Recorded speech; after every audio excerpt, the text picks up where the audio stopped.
Good morning, everyone. So, welcome you today to come to our class Introduction to Quantum Computing and Programming. And this is fourth the lesson. We focus about how we can define the Bloch sphere. Okay, this is the next one from the how to present the Bloch sphere in the mathematics. Okay, so when recall about our last lesson. Remember, we have Euler formula, right? For example, over here we have qubit vector v, so qubit vector v, and over here we have two space. The first is complex vector. We will see over here we have a complex vector, and but its complex vector is very hard to draw or to plot in the polar coordinator. So now we need to transform from the complex vector to a kind of the polar form, or to the angle. Yeah, something you need to draw a figure on the sphere, right?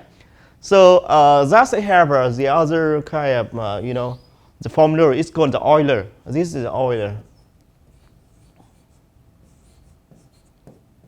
Euler formula to help you to transfer between the complex vector to the new form.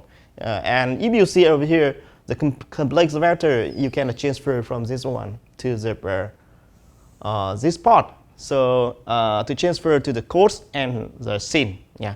So this kind of model I think is very useful when you want to to draw how the quantum state look in the in the sphere.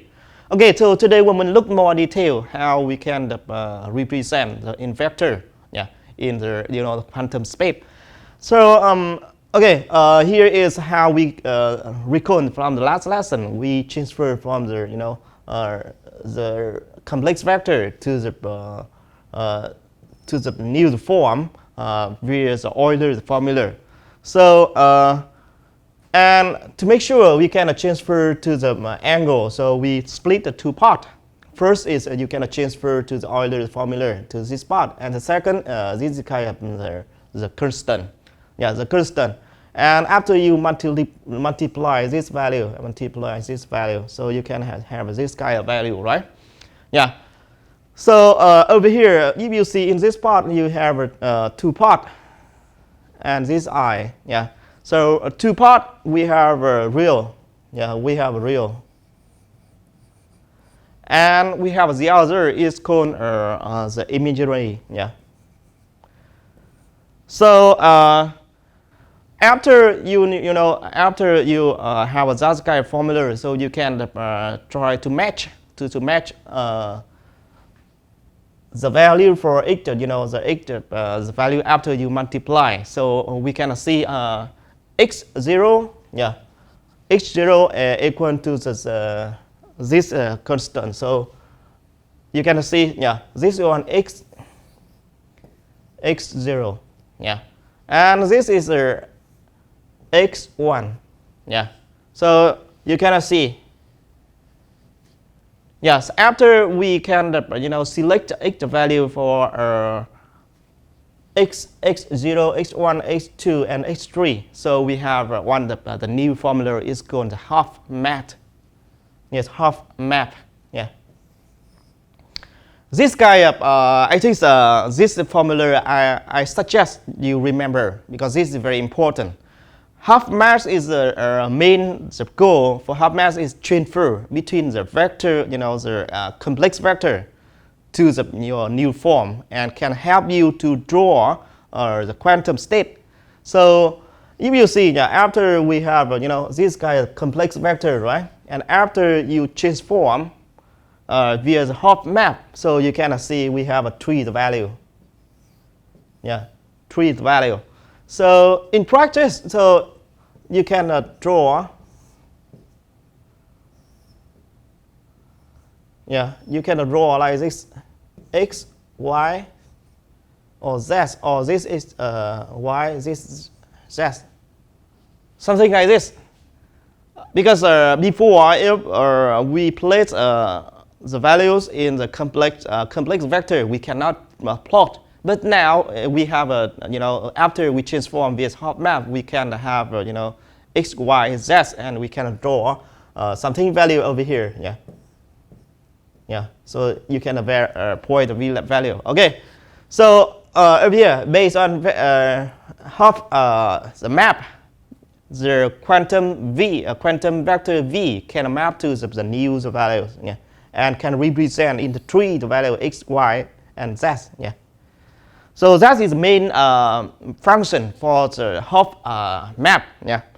So yes, that is one of the main function. And you see when the hop map will be transferred from the complex vector to the real vector space. And one of the other advantage for the hop map, based on this formula, you can calculate about the new, this kind of cosine, cosine for two kind of vector.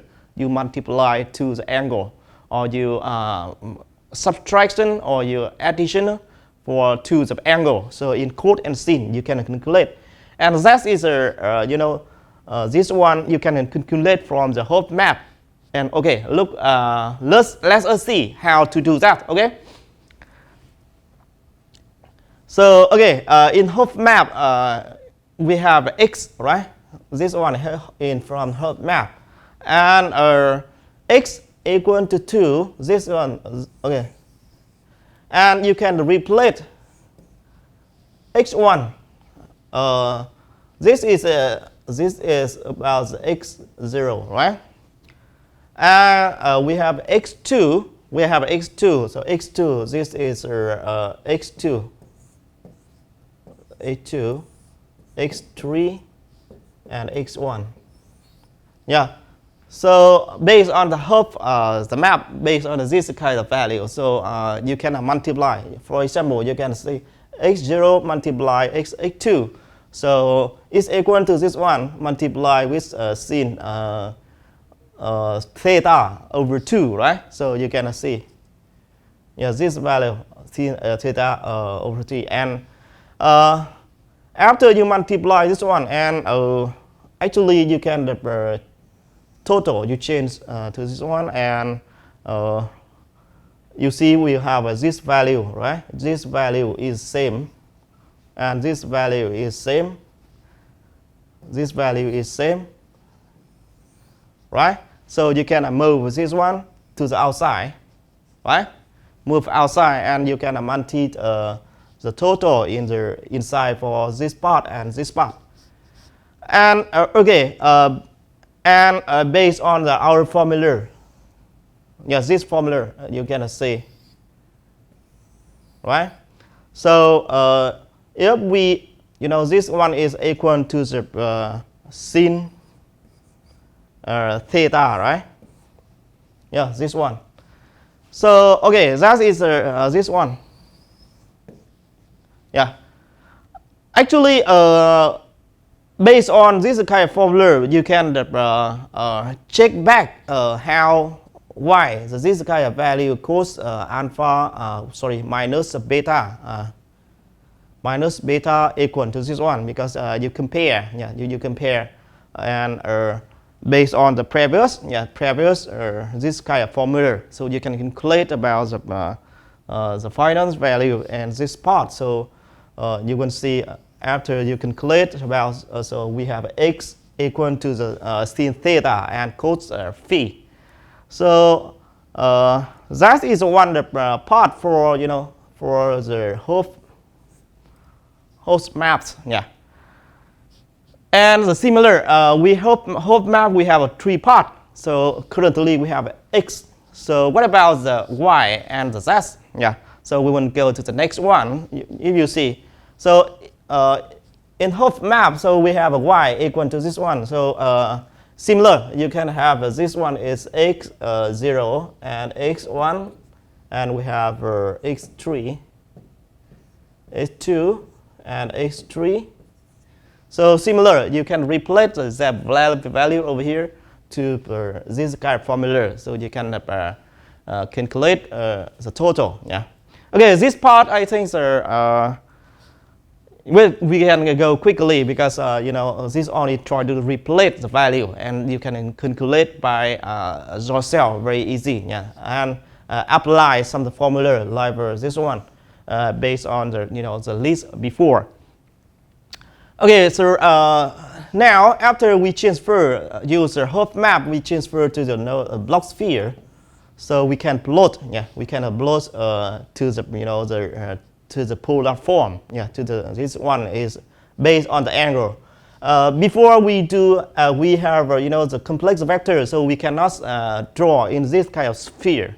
But after we transfer, we only need to have the theta and the alpha, the value, so you can draw this kind of value.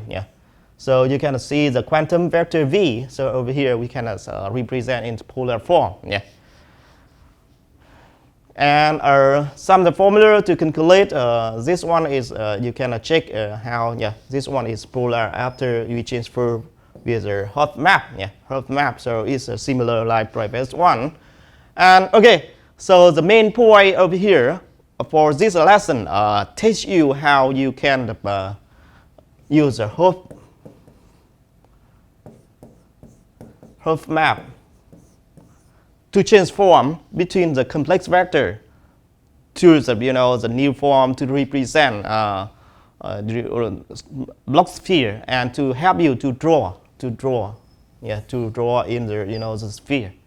And the second one is we can have the most formula to transfer from the vector v, quantum vector v.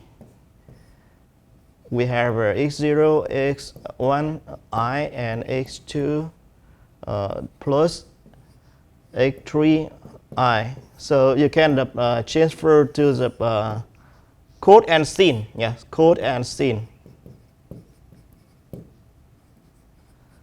So we have this kind of use a kind of Hopf map. Okay, I hope you remember this kind of formula.